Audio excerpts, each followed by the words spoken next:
Hello guys, ito na, ipakita ko sa inyo yung markot natin. Markot natin na kay Mito Star Apple. Okay, ito malaking puno to, may pinagkukunan natin ng minarkot natin kasi para mas madali siyang mumunga kung sakaling mabuhay. May pag-transfer natin madaling mumunga, hindi katulad sa galing sa buto. Matagalan tayo mamukuha. Yan, yung isa na yan, oh.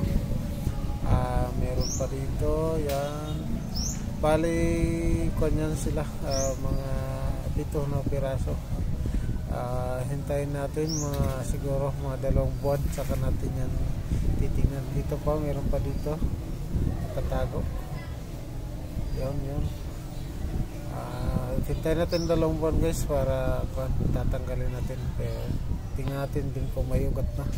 Okay, maraming salamat sa panonood at saka sana magtagumpay ito. At